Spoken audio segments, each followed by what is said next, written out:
Hello everyone, my name is Charan. I'm passed out from Kabardino Balkarian State University and I'm FMG aspirant.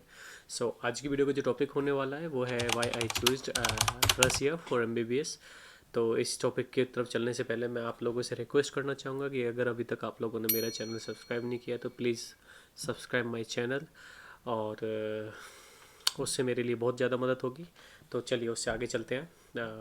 देखो guys, मेरे पास बहुत सारे students के comments आते हैं। बहुत सारे स्टूडेंट्स का क्वेश्चन था कि भैया आपने रसिया ही चूज़ क्यों नहीं किया, यूक्रेन क्यों चूज़ नहीं किया, या फिर किर्गिस्तान या फिर कजाकिस्तान, जॉर्जिया और भी बहुत सारी कंट्रीज है ना जिनमें बच्चे एमबीबीएस के लिए जाते हैं। तो आज मैं इस जर्नी को आपको बताऊंगा कि मेरे साथ क्या हुआ था, कैसे मैंने रसिया चूज़ किया था। को स्टार्ट करते हैं। तो मैंने जो ट्वेल्थ क्लास पास की थी वो 2016 में की थी। 2016 में जब मैंने ट्वेल्थ पास की थी तो मैंने नीट के लिए कोचिंग क्लासेस ली थी नीट एग्ज़ाम के लिए। तो वो वहाँ पास में, मैं हरियाणा का रहने वाला हूँ तो हरियाणा में डिस्ट्रिक्ट पलवल है, तो वहाँ के आकाश इंस्टीट्यूट से मैंने कोचिंग ली थी एक साल। तो जो मेरा नीट का स्कोर रहा था वो 302 रहा था, 302 नंबर आए थे मेरे। उसके बाद मैंने बहुत कोशिश की कि अपने आप को दोबारा से बिल्ड करूँ को अच्छे नंबर्स के लिए, बट मैंने फिर भी उस टाइम पे बहुत मेहनत की थी। फर्स्ट अटैम्प्ट में फिर भी मतलब जिस हिसाब से मेरा स्कूलिंग गया था तो अच्छे खासे नंबर थे। तो उसके बाद जब मैंने दोबारा कोशिश की तो उससे पहले कुछ मेरे जो फ्रेंड्स थे ना जो ट्वेल्थ क्लास में पढ़ते थे और नीट कोचिंग क्लासेस में जो मेरे साथ थे, ग्रुप मेट्स थे, तो उनमें से दो तीन स्टूडेंट उस टाइम यूक्रेन गए थे। तो मेरे दिमाग में आइडिया आया था कि यार ये यूक्रेन क्यों जा रहे, तो मैंने उनसे पूछा कि यूक्रेन क्यों जा रहे हैं। उन्होंने मेरे को सारी चीज़ें डिटेल्स बताई कि ऐसे ऐसे वहाँ पे सस्ते में भी, मतलब वहाँ पे 35-40 लाख रुपए में भी एमबीबीएस हो जा रही थी। तो मैंने पूछा कि मैंने अब तक अपने घर पे वो चीज़ बताई, लेकिन मैं डर रहा था उस टाइम में कि घर पे कैसे बताऊंगा इस चीज़ के लिए। तो घर वाले तो ऑलरेडी प्लानिंग में थे सेकेंड ईयर ड्रॉप के लिए। लेकिन उसके बाद जैसे ही मैंने घर पे बताई तो पापा ने भी कुछ लोगों से डिस्कस किया, जो भी रिलेटिव्स थे, तो डिस्कस किया। तो उसके बाद उन्होंने बोला कि एक काम कर, एमबीबीएस अब्रॉड के लिए चला जा।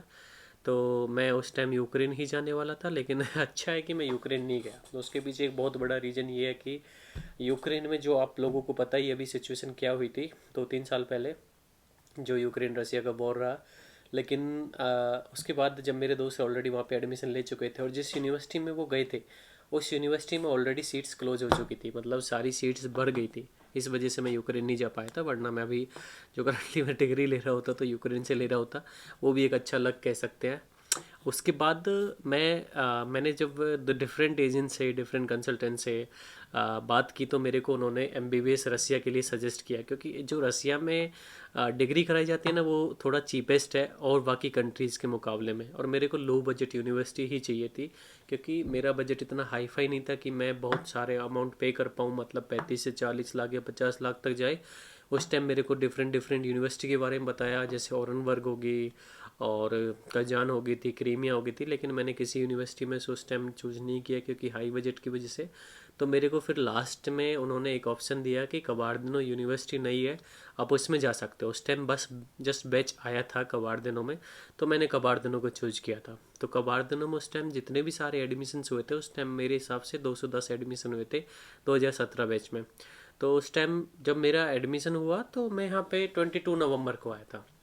मेरे से एजेंट ने बोला कि आपका फर्स्ट ईयर में ही एडमिशन हुआ है तो आप टेंशन लेने की ज़रूरत नहीं, आप जाओ बस पढ़ाई करना वहाँ पे जाके। तो मेरे को आज भी वो बात याद है कि जब मेरे एजेंट ने एयरपोर्ट पे खड़ा होकर मेरे से, मतलब मेरे कंधे पे ऐसे हाथ रख के बोला कि बेटा अब जाएगा तो डॉक्टर बन के आएगा और मैं तेरे को डॉक्टर बना के लेके आऊँगा। तो पता चला कि 2 महीने बाद उसी एजेंट ने मेरा फ़ोन तक नहीं उठाया था।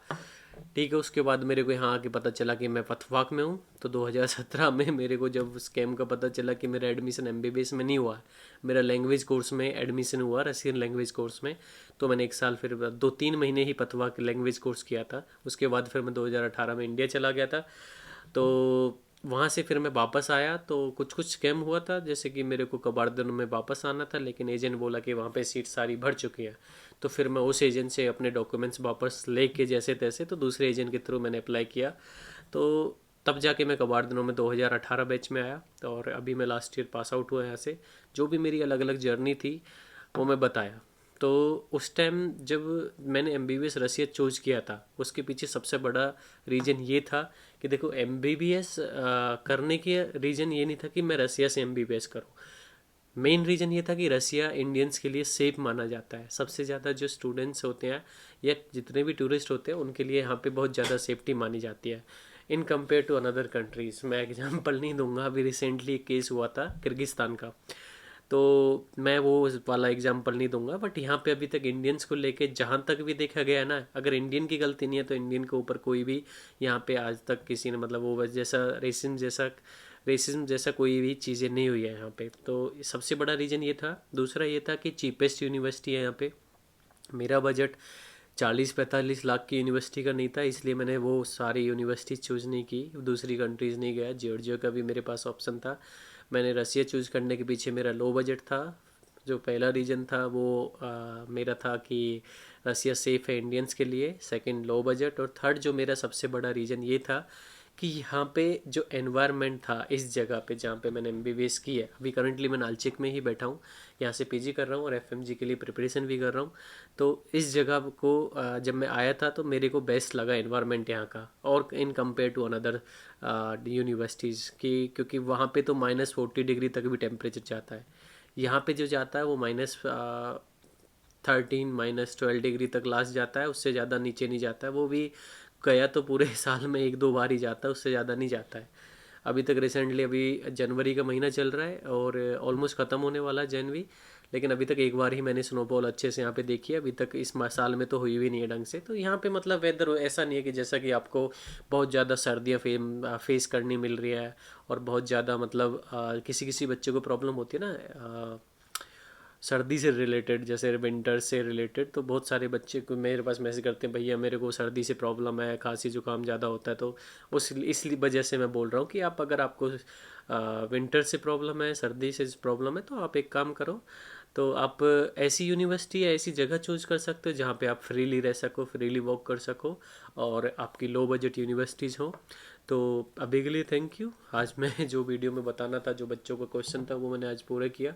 इसके बाद अगर आप लोगों ने अभी तक मेरा चैनल सब्सक्राइब नहीं किया तो प्लीज़ चैनल सब्सक्राइब कर लें। और एक और बड़ी बात, अगर आप लोगों में से किसी को भी किसी भी यूनिवर्सिटी के बारे में डिटेल्स चाहिए, किसी भी यूनिवर्सिटी के बारे में कुछ भी इन्फॉर्मेशन चाहिए, इन्फॉर्मेशन फ्री है, आप मेरे को व्हाट्सएप नंबर पे टेक्स्ट कर सकते हो। मैं आपको व्हाट्सएप नंबर दे देता हूँ डिस्प्ले में, आप वहाँ पे जाके मेरे को कभी भी टेक्स्ट कर सकते हो। ये को फ्री ऑफ कॉस्ट है, आपके लिए मैं हेल्प करने की कोशिश करूँगा। अगर आपको किसी भी एजेंट के बारे में जानना है, आपको किसी भी यूनिवर्सिटी के बारे में जानना है, या आपको किसी भी ब्लॉगर के बारे में कुछ भी डाउट है, या फिर भैया किसके थ्रू एडमिशन लेना चाहिए रसिया में, किसके थ्रू नहीं लेना चाहिए, कौन सी यूनिवर्सिटी चूज़ करनी चाहिए, मैं आपको उस चीज़ में हेल्प कर सकता हूँ। तो आप डायरेक्ट मेरे को व्हाट्सएप पे मैसेज लिख सकते हो, मैं इंस्टाग्राम आईडी भी मेंशन कर दूँगा। सो तब तक के लिए thank you so much guys, मिलते हैं अगली वीडियो में। Bye bye.